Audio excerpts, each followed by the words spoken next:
वारिस पठान जी, तुष्टीकरण या ध्रुवीकरण? देखिए साहब, आप पूरे देश भर के अंदर, चाहे आप गुजरात देख लो, महाराष्ट्र देख लो, यूपी देख लो, बिहार देख लो, वेस्ट बंगाल देख लो, हर तरफ ये जो वायलेंस, हिंसा हो रही है, इसकी वजह तो पता करना पड़ेगा ना।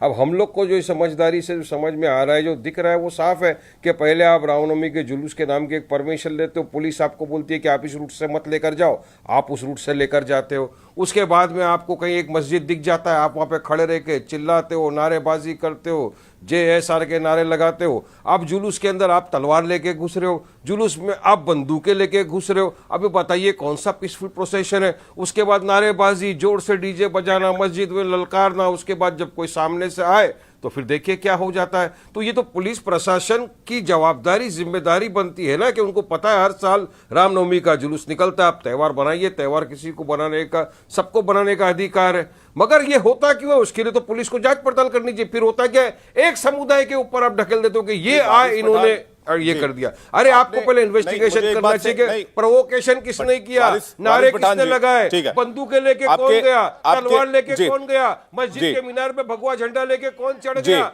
और उसके बाद आप देखिए हर त्योहार को, वारिस पठान जी वायरल है जी, अरे विवेक, वारिस पठान जी, विवेक पूरे गुजरात सुनिए, सुनिए ना मेरी बात, सुनिए ना आप मेरी बात। मैं क्या कहना चाह रहा हूं, मैं ये कहना चाह रहा हूं, आपने अपने वक्तव्य की शुरुआत की कि मस्जिद 2002 कर देंगे। आप बताइए, एक सेकंड वारिस पठान जी, आप देखिए, आप अपना बयान दीजिए, मुझे इससे कोई एतराज नहीं है, लेकिन मुझे एतराज इस बात पर है कि आप कहते हैं कि रामनवमी की जुलूस निकाली जाती है, कहीं कोई मस्जिद दिख गया तो वहां जय श्री राम के नारे लगाए जाते हैं और प्रोवोक करने की कोशिश की जाती है।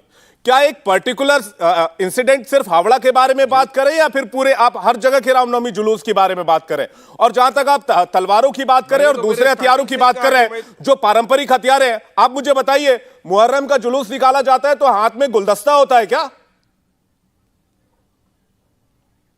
अब बताइए मुझे कि जब मुसलमानों ने जुलूस निकाले, इतने वर्षों से जुलूस निकलते आ रहे, कहीं भी कोई जाकर किसी मंदिर के सामने कोई खड़ा हुआ, वहां पे जोर से DJ बजाया, मंदिर की छत पर चढ़ के, क्या अरे ये तो जांच का विषय है ना वारिस पठान जी, जांच का विषय है। आप हर रामनवमी के जुलूस को कह देंगे कि मस्जिद देखते ही नारे शुरू कर देते हैं, ऐसा थोड़ी होता है। निष्पक्ष अरे हो रहा है, सुनिए विवेक, मैंने तो स्टार्टिंग में कहा कि मैं महाराष्ट्र, गुजरात, वेस्ट बंगाल, बिहार शरीफ, उत्तर प्रदेश, तमाम जगहों की जहां पे घटना हो रही है रामनवमी के अवसर पर, वहां की मैं बात कर रहा हूं। और मैं तो ये चाहता हूं कि जहां जहां भी घटना हुई है ना विवेक, वहां के CCTV फुटेजेस तो है सरकार के पास, तमाम CCTV फुटेजेस दिए जाए, एक स्पेशल हाईकोर्ट का जज या सुप्रीम कोर्ट का जज इसको इन्वेस्टिगेट करे, पूरा दूध का दूध पानी का पानी हो जाएगा। ये हर साल का जो ये चल रहा है, ये पब्लिक के सामने आना चाहिए ना कि कौन कर रहा है। हमने तो यहां तक कहा था, बिल्कुल मैं आपकी इस बात से सहमत हूं कि CCTV के आधार पर इस मामले की जांच होनी चाहिए और दूध का दूध पानी का पानी होना चाहिए। अपराजिता सारंगी, कौन कर रहा है ऐसा? ममता बनर्जी कह रही हैं कि आप ध्रुवीकरण की राजनीति कर रहे हैं, आप लोग कह रहे हैं कि पश्चिम बंगाल में तुष्टीकरण की राजनीति हो रही है। आप सबको मेरा नमस्कार। तुष्टीकरण की राजनीति का यह परिणाम तो होना ही था। इसे ही कहते हैं आ बैल मुझे मार। हम सब जानते हैं कि पश्चिम बंगाल में कानून व्यवस्था चरमराई हुई है। आए दिन हिंसा की घटनाएं, हत्याएं, अपहरण होते हैं और हम सब इस चीज से वाकिफ हैं। देखिए, यह हम नहीं कह रहे हैं, नेशनल क्राइम रिकॉर्ड ब्यूरो की रिपोर्ट कह रही है। महिलाओं पर जितनी निर्यातना, जितने आक्रमण होते हैं, उसमें देश में चौथे नंबर पर पश्चिम बंगाल है।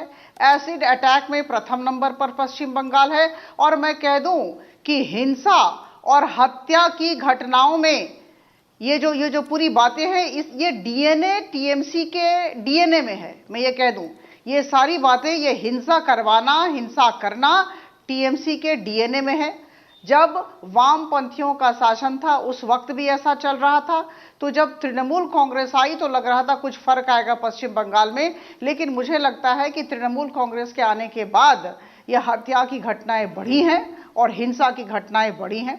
और जहां तक इस वारदात का सवाल है, इस हिंसा का सवाल है, रामनवमी के समय में हिंसा का सवाल है, तो मैं कह दूं कि जय श्री राम का नारा लगाने से ही तो मुख्यमंत्री क्रोधित हो जाती थी और उन्होंने कितनी सारी सभाएं छोड़ दी क्योंकि जय श्री राम का नारा लगा।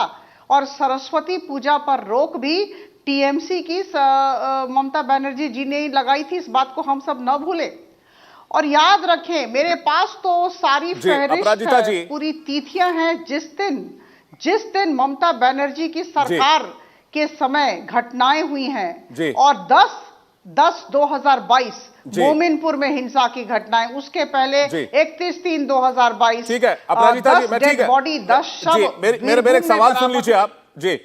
आप कह रही है कि पश्चिम बंगाल में ममता दीदी की सरकार है वो तुष्टीकरण की राजनीति कर रही है, लॉ एंड ऑर्डर सिचुएशन उनसे संभल नहीं रहा है, नेशनल क्राइम रिकॉर्ड ब्यूरो में उनकी स्थिति बहुत खराब है और बहुत दिक्कत में है वहां का लॉ एंड ऑर्डर सिचुएशन।